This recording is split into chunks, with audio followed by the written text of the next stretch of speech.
भगवान राम के पुत्र कुश ने बनवाया था पहला राम मंदिर।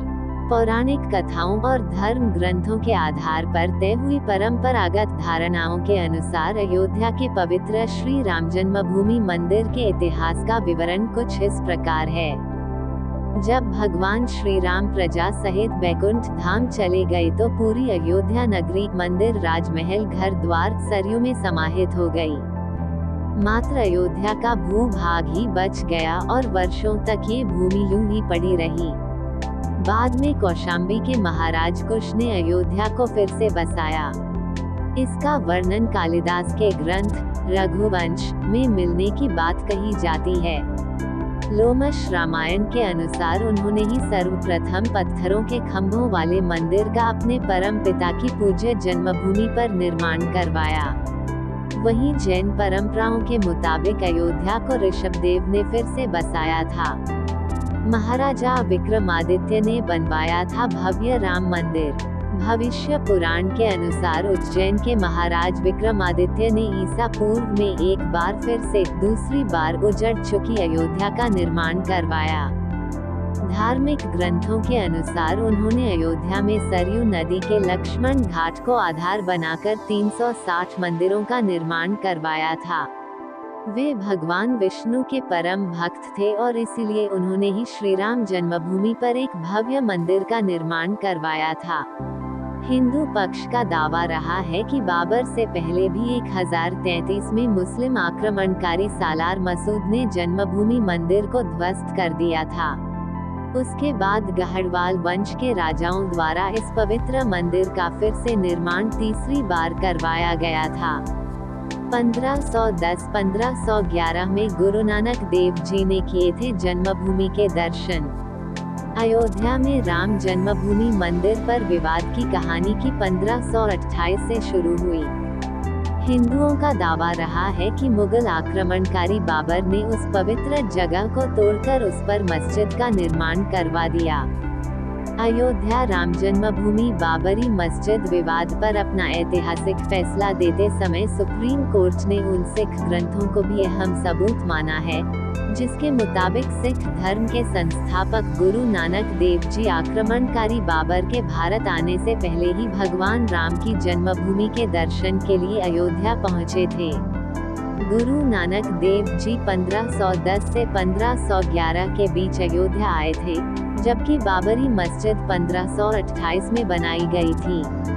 इतिहासकारों के अनुसार वहां पर बाबर के कहने पर उसके एक सूबेदार ने मस्जिद का निर्माण करवाया था। 1859 में राम चबूतरे पर फिर से पूजा की मिली इजाजत। राम मंदिर और बाबरी मस्जिद के विवाद को लेकर जन्मभूमि के आसपास के इलाके में पहली बार 1853 में दंगों का जिक्र मिलता है। 1859 में अंग्रेजों ने इस विवाद को रोकने लिए मुसलमानों को ढांचे के अंदर और हिंदुओं का राम चबूतरे पर पूजा अर्चना की इजाजत दी।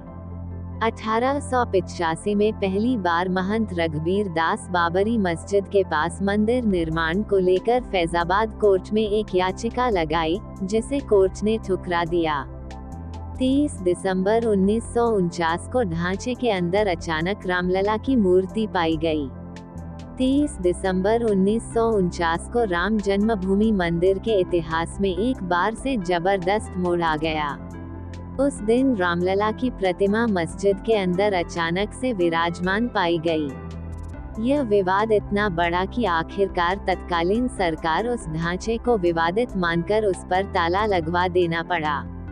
ढांचे के अंदर नमाज रुक गई, लेकिन बाहर राम चबूतरे और परिसर के बाकी हिस्सों में पूजा अर्चना निरंतर चलती रही। 1986 में विवादित ढांचे का ताला खुला, फिर से अंदर पूजा शुरू हुई। 1950 से तात्कालिक विवादित परिसर को लेकर कानूनी जंग शुरू हुई। गोपाल विशारद और रामचंद्र दास ने ढांचे के अंदर रामलला की पूजा की इजाजत और उनकी प्रतिमा वहीं रहने देने की अनुमति के लिए फिरोजाबाद सिविल कोर्ट में 2 अर्जी दाखिल की। 1959 में निर्मोही अखाड़ा ने भी तीसरी अर्जी लगा दी।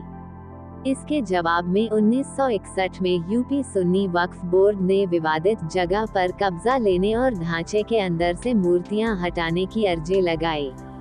25 साल बाद 1986 में यूसी पांडे की याचिका पर फैजाबाद के जिला जज के पांडे ने 1 फरवरी 1986 के ऐतिहासिक फैसले में विवादित ढांचे से ताला हटाने का आदेश दिया और हिंदुओं को पूजा करने की अनुमति भी दे दी। 1989 में विवादित परिसर के पास ही शिलान्यास किया गया। अगस्त 1989 में इलाहाबाद हाई कोर्ट ने फैजाबाद जिला अदालत से टाइटल सूट अपने हाथों में ले लिया और विवादित जमीन पर यथास्थिति बरकरार रखने का आदेश दिया, यानी पूजा अर्चना निरंतर जारी रही। नवंबर 1989 में तत्कालीन सरकार ने विश्व हिंदू परिषद के विवादित भूमि के पास ही शिलान्यास की इजाजत दे दी। 6 दिसंबर 1992 को अयोध्या में राम जन्मभूमि आंदोलन से जुड़े लाखों कार सेवक जुटे थे। उन्होंने ही उस विवादित ढांचे को ध्वस्त कर दिया। भगवान रामलला ढांचे से निकलकर अस्थायी टेंट में आ गए। सुप्रीम कोर्ट ने उस विवादित जमीन पर यथास्थिति बनाए रखने का आदेश दे दिया और 6 दिसंबर 1992 से लेकर 9 नवंबर 2019 के सुप्रीम कोर्ट के फैसले तक रामलला उसी अस्थायी टेंट में विराजमान रहे, लेकिन उनकी पूजा अर्चना और दर्शन का कार्य निरंतर संपन्न होता रहा। 1993 में तत्कालीन पीवी नरसिम्हा राव सरकार ने विवादित जमीन के आसपास की 67 एकड़ अतिरिक्त जमीन को भी अधिग्रहित कर लिया। इलाहाबाद हाई कोर्ट ने भी राम जन्मभूमि का हिस्सा हिंदुओं को दिया। अप्रैल 2002 से इलाहाबाद हाई कोर्ट ने विवादित जमीन के मालिकाना हक पर सुनवाई शुरू की। 30 सितंबर 2010 को इलाहाबाद हाई कोर्ट ने 2-1 जजों के बहुमत के फैसले से विवादित संपत्ति को 3 दावेदारों में बांटने का फैसला सुनाया। जन्मभूमि समेत 1/3 हिस्सा हिंदुओं को, 1/3 हिस्सा निर्मोही अखाड़े को और तीसरा हिस्सा मुस्लिम पक्ष को। मई 2011 में सुप्रीम कोर्ट ने कई याचिकाओं को देखने के बाद हाई कोर्ट के फैसले पर रोक लगा दी। बाद के वर्षों में सुप्रीम कोर्ट की देखरेख में मध्यस्थता की कोशिशें भी की गईं, लेकिन विवाद का कोई हल नहीं निकला।